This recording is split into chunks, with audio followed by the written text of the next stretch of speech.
Hello students, equivalent unit याचा 5 नंबरचा प्रश्न आपण बघतोय. आता आधीचे 4 प्रश्न व्हिडिओ बघून किंवा तुम्ही प्रॅक्टिससाठी सॉल्व्ह केले असतील तर तुम्हाला एकंदर त्याचा स्टेप बाय स्टेप पॅटर्न काय आहे तो लक्षात आला असेल. त्यामुळे याच्यात फक्त मी बदल काय आहे तेवढाच तुम्हाला इथे कॅल्क्युलेशन मध्ये दाखवतोय. बाकी पुढच्या सगळ्या स्टेप्स आहेत त्या सेम तशाच फॉलो करायच्या. आधीच्या क्वेश्चन्स मध्ये काय दिलेलं असायचं की मटेरियल, लेबर आणि ओव्हरहेड्स या सगळ्याची डिग्री ऑफ कम्प्लिशन सेम होती. म्हणजे जर कॉन्स्टंट 50% असं म्हटलं तर मटेरियल, वेजेस आणि ओव्हरहेड्स 50%च कम्प्लीट असायचे किंवा 60% कम्प्लीट असायचे. आता याच्यात एक छोटासा फक्त बदल काय आहे की इथे तुम्हाला दिसेल मटेरियल 100% कम्प्लीट आहे,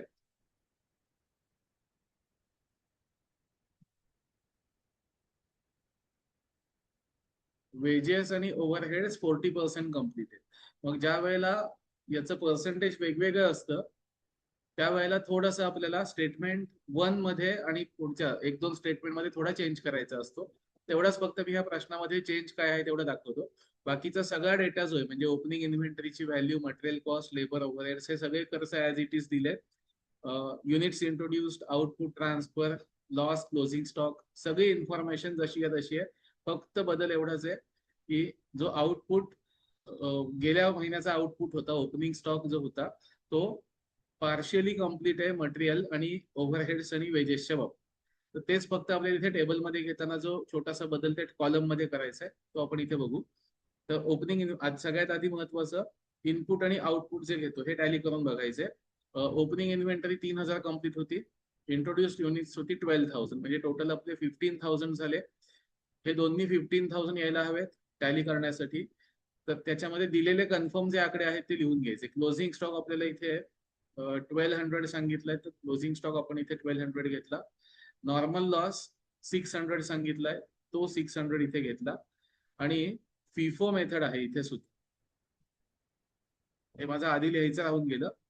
फिफो मेथड असल्यामुळे फर्स्ट इन फर्स्ट आउट जुना स्टॉक जो आहे तो आधी आउटपुटला घ्यायचा. त्यामुळे 3 आकडे आपले कन्फर्म झाले की टोटल 15,000 येताना हे 3,000 गेल्या महिन्यातले कम्प्लीट, 600चा नॉर्मल लॉस आणि 1200चे क्लोजिंग स्टॉक, हे तिन्ही आकडे 15,000 मधून मायनस केलेत की तुम्हाला इथे बॅलन्सिंग फिगर मिळेल 10,200. 10,200 ही बॅलन्सिंग फिगर येईल. त्याप्रमाणे आउटपुटचा कॉलम कम्प्लीट करायचा. इथे 10,200 जी आपण लिहिली आहे ही बॅलन्सिंग फिगर म्हणून घ्यायची, ही प्रश्नात कुठेही सापडणार नाही. हे तुम्ही कॅल्क्युलेट करायचंय. इथे जे 13,200 दिसत आहेत त्या 13,200चं बायफर्केशन 3,000 ओपनिंग स्टॉक कम्प्लिशन आणि 10,200 हे या महिन्यामध्ये केलेले फिनिश गुड्स मध्ये कन्व्हर्जन, असे हे 2 आकडे आपल्याला इथे पोस्टिंग करताना घ्यायचे. आता पुढचं ओपनिंग स्टॉक याची डिग्री ऑफ कम्प्लिशन किती आहे ते सोडून बाकीचं पर्सेंटेज आपल्याला घ्यायचं असतं. आता इथे बघा, मटेरियल 100% कम्प्लीट असं म्हटलं गेल्याच महिन्यामध्ये. मग गेल्या महिन्यातच जर का 100% मटेरियल यूज करून झालं असेल तर या महिन्यामध्ये इथे 0%च येणार.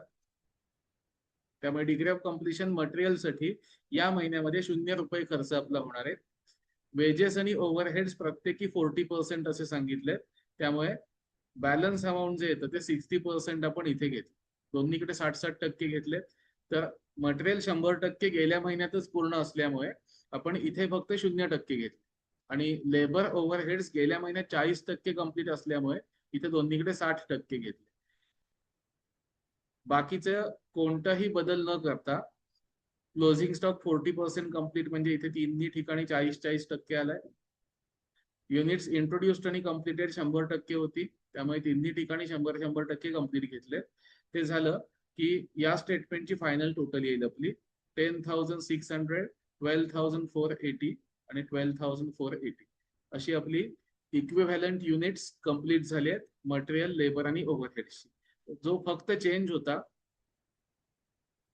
तो काय होता तर ओपनिंग इन्व्हेंटरीचं कम्प्लिशन, डिग्री ऑफ कम्प्लिशनचं पर्सेंटेज हे प्रश्नात दिलंय त्याप्रमाणे चेंज होईल. मटेरियल 100% कम्प्लीट म्हणून इथे 0 घेतलं. वेजेस ओव्हरहेड्स 40% होते म्हणून ते 60-60 असे घेतले. हे सोडलं तर बाकी कुठेही काही बदल नाहीये. सगळ्या स्टेप्स आहेत त्या सेम टू सेम सॉल्व्ह करायच्या. त्या फक्त आपण 1-2 मिनिटात बघू. बाकी तुम्ही हा प्रॅक्टिससाठी सॉल्व्ह केला तरी चालेल. मटेरियल, लेबर आणि ओव्हरहेड्स याचा क्वेश्चन प्रमाणे जो खर्च आहे 37,500, 24,000 आणि 18,000 हा खर्च असाच्या असा इथे खाली घेतलाय. 37,500, 24,000 आणि 18,000 त्याच्यामध्ये 10,680 आणि 12,480 हे इथे इक्विव्हॅलंट युनिट घेतले. आपल्याला तिन्हीच्या सुद्धा सीपीयू मिळाल्या. त्या तुम्ही 2 डेसिमल प्लेसेस पर्यंत कॅल्क्युलेट करायचे. सीपीयू ज्या इथे काढल्या त्या. हे झालं statement of cost per equivalent unit. त्याच्या पुढचं जे स्टेटमेंट असतं थोडस एकाच वेळेला दिसेल असं बघूया आपण.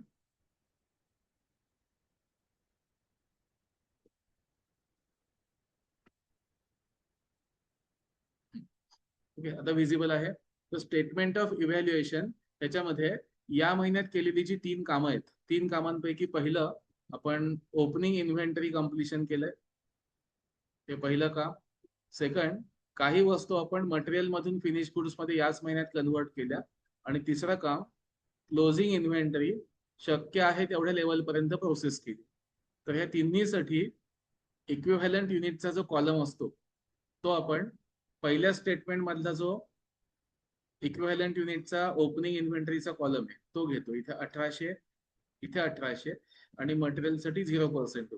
हे असेच्या असे 3 आकडे इकडे करून घेतलेत. थोडस लिखाण जास्ती झाले ते आपण आधी कट करू म्हणजे तुम्हाला विजिबिलिटीला बरं पडेल, डिस्ट्रॅक्शन होणार नाही कुठून. तर पहिला स्टेटमेंट नंबर 1 प्रमाणे ओपनिंग इन्व्हेंटरीचे 0% आणि पुढे 1800 हे दोन्ही पण आकडे जसेच्या तसे आपण या स्टेटमेंट मध्ये घेतले. सेकंड, कम्प्लिटेड युनिट्स याच्यासाठी पहिल्या स्टेटमेंटचे युनिट्स इंट्रोड्युस्ड अँड कम्प्लिटेड याचे जे इथे सेकंड लाईनचे आकडे आहेत 10,200, 10,200 आणि 10,200 हे असेच्या असे इथे घेतले ओपनिंग इन्व्हेंटरीच्या नंतरचे.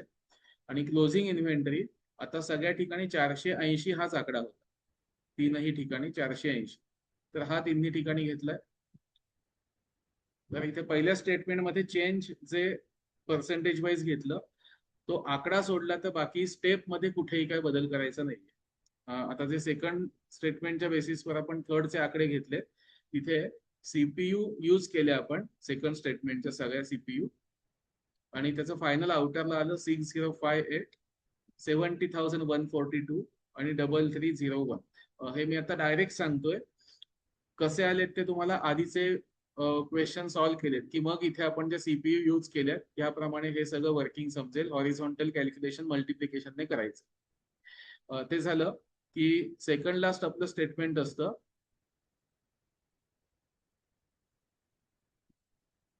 सेकंड लास्ट स्टेटमेंट मध्ये ओपनिंग स्टॉकची व्हॅल्यू ऍज पर क्वेश्चन जी दिली असेल ती, ओपनिंग स्टॉक कम्प्लीट करण्यासाठी आलेला खर्च तो इथे 6058 घेतला आणि कम्प्लिटेड युनिट्स या महिन्यामध्ये जी केली त्याचा खर्च इथे घेतला 70,142.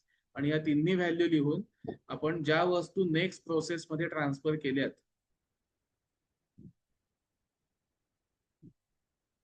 त्याची किंमत आली 1,12,199 किंवा 1,12,200 राऊंड फिगर म्हणून. इथपर्यंत झाल्यावर सगळा खर्च फक्त आपल्याला प्रोसेस अकाउंट मध्ये मांडायचा आहे.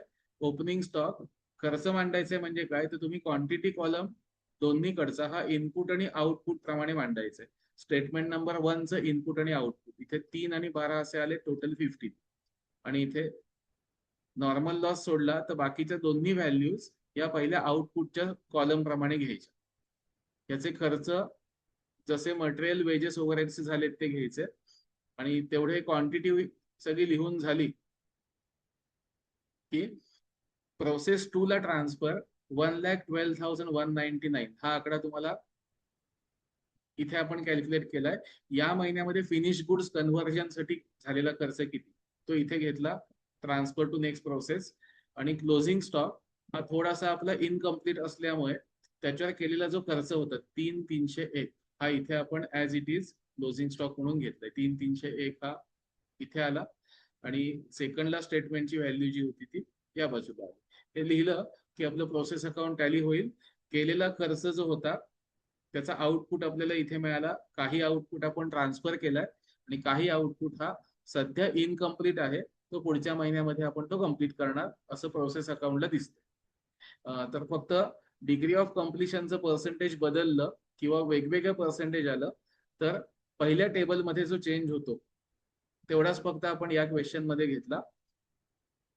त्या पलीकडे इतर कोणत्याही कॅल्क्युलेशन मध्ये कोणताही बदल करायचा नाहीये. फक्त हे केव्हा असेल तर ज्या वेळेला ओपनिंग इन्व्हेंटरीचं कम्प्लिशन वेगवेगळं येईल त्याच वेळेला फक्त आपल्याला आत्तासारखं कॅल्क्युलेशन घ्यावं लागेल. क्वेश्चन याला मुद्दा मी VIMP असं लिहून ठेवतो, कारण शक्यतो टॉपिकचे शेवटचे जे क्वेश्चन्स आपण सॉल्व्ह करतो हे तुम्हाला नॉलेजसाठी आणि महत्वाचं म्हणजे परीक्षेसाठी इम्पॉर्टंट असतात. त्यामुळे इथे मुद्दा मी VIMP असं लिहून ठेवलंय. क्वेश्चन लिहा आणि पुन्हा याची प्रॅक्टिस करा. Okay, thank you.